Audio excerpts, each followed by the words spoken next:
Hello guys, अभी तक जो है हमने ग्राफ के बहुत सारे ऑपरेशंस के बारे में पढ़ा था, जिसमें ring, sum, union, intersection, sum of two graph, complement, fusion of graph के बारे में पढ़ा था। आज के लेक्चर में हम किसी ग्राफ के मैट्रिक रिप्रेजेंटेशन के बारे में पढ़ेंगे, जिसमें देखते हैं कि कोई भी ग्राफ का मैट्रिक रिप्रेजेंटेशन किस किस प्रकार से होता है। जनरली जो है ग्राफ के मैट्रिक रिप्रेजेंटेशन तीन प्रकार के होते हैं: एडजेसेंट मैट्रिक्स, इंसिडेंस मैट्रिक्स और तीसरा है adjacency list.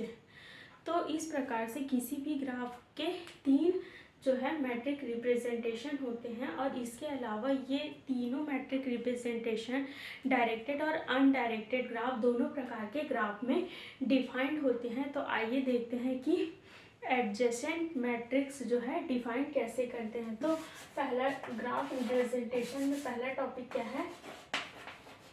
Matric representation.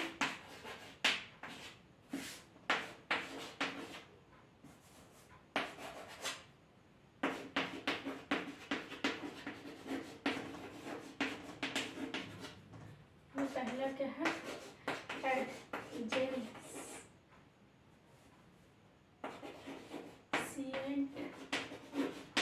Matrix.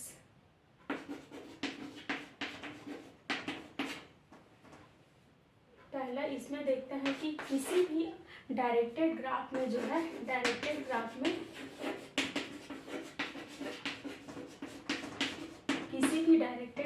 जो है एडजेसेंट मैट्रिक्स डिफाइन करना सीखते हैं। तो सपोज कोई ग्राफ लेते हैं A B C D, A B C D और ई, जिसमें जो है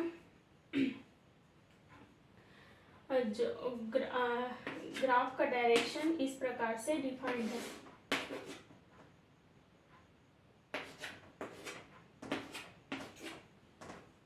और सेट ऑफ वर्टिसेस का collection A B C D और क्या है? ई है। और उसी प्रकार से इसमें एजेस कैसे डिफाइंड है? E1, E2, E3, E4, E5, E6, E7 है। तो इसमें मैट्रिक रिप्रेजेंटेशन कैसे डिफाइन होगा? सबसे पहले हम सेट ऑफ वर्टिसेस के कलेक्शंस को लेते हैं, ए बी सी डी और ई। उसी प्रकार से अब सेट ऑफ वर्टिसेस के कलेक्शन को ए बी सी डी और ई को इधर भी डिफाइन करते हैं कॉलम वाइज। और इस प्रकार से देखते हैं कि अब ए से ए में कोई सेल्फ लूप नहीं है जो कि डायरेक्टेड हो, तो इसका नोटेशन क्या होगा? 0 होगा। उसी प्रकार से अब देखते हैं कि ए से बी में जो है एक एज E1 है जो कि एग्जिस्ट करता है ए से बी की ओर, तो ए से बी में कितना वैल्यू होगा? 1 होगा। उसी प्रकार से देखते हैं कि ए से सी में जो है कितने एजेस जुड़े हैं? E3 जुड़ा है, लेकिन इसका डायरेक्शन जो है ए से सी नहीं है, सी से ए है, तो इसकी वैल्यू क्या होगी? 0 होगी। और उसी प्रकार से ए से डी में जो कि डायरेक्टेड वर्टिसेस जो है कनेक्ट है, तो इसकी वैल्यू क्या है?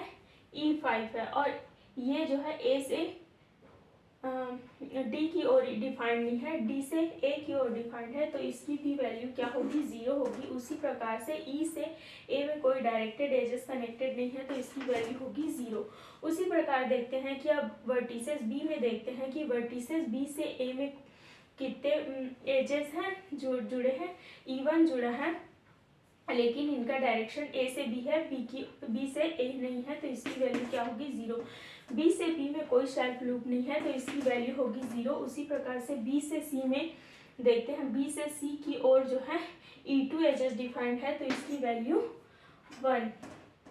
और उसी प्रकार से बी से डी में कोई डायरेक्ट एज कनेक्टेड नहीं है, तो इसकी वैल्यू 0 होगी। उसी प्रकार से बी से ई में एक एज डिफाइंड है E6, तो इसकी वैल्यू 1 होगी। उसी प्रकार से सी से सी से बी और सी से डी और ई में देखते हैं सी से ए में देखते हैं सी से ए की ओर जो है E3 डिफाइंड है तो इसकी वैल्यू 1 होगी। और उसी प्रकार से सी से बी में जो है E2 डिफाइंड है लेकिन इनका डायरेक्शन अपोजिट साइड है तो इसकी वैल्यू होगी 0। उसी प्रकार सी से सी में कोई सेल्फ लूप डिफाइंड नहीं है तो इसकी वैल्यू 0 होगी।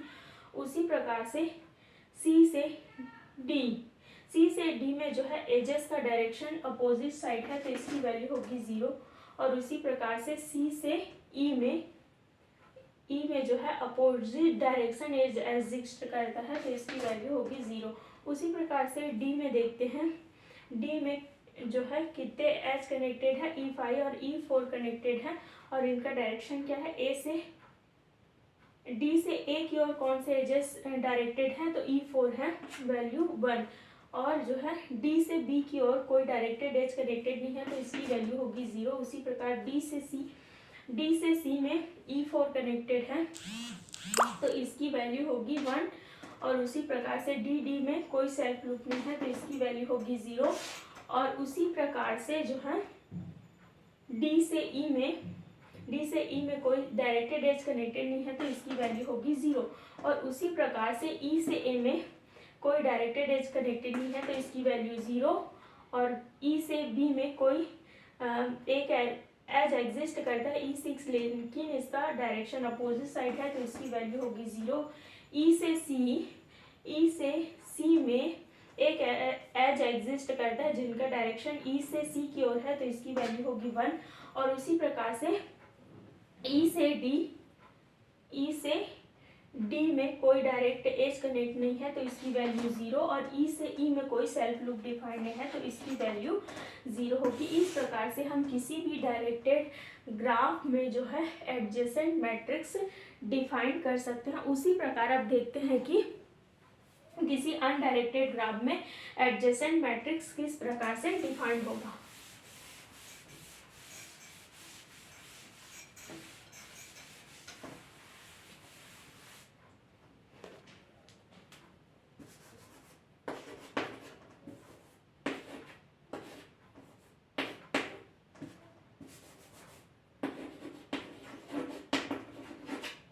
किसी भी अनडायरेक्टेड ग्राफ में जो है एडजेसेंट मैट्रिक्स जो है वर्टेक्स के वेटेज पर एजेस के वेटेज पर डिफाइंड होता है।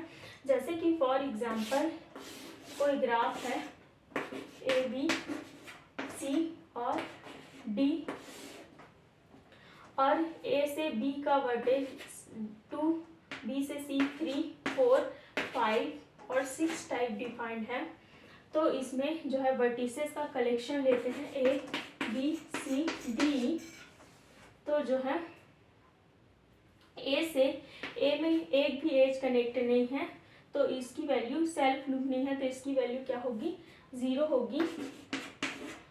और ए से बी का वेटेज क्या है 2 है। उसी प्रकार से ए से सी का वेटेज कितना है 5 है। उसी प्रकार से ए से डी का वेटेज भी 5 है।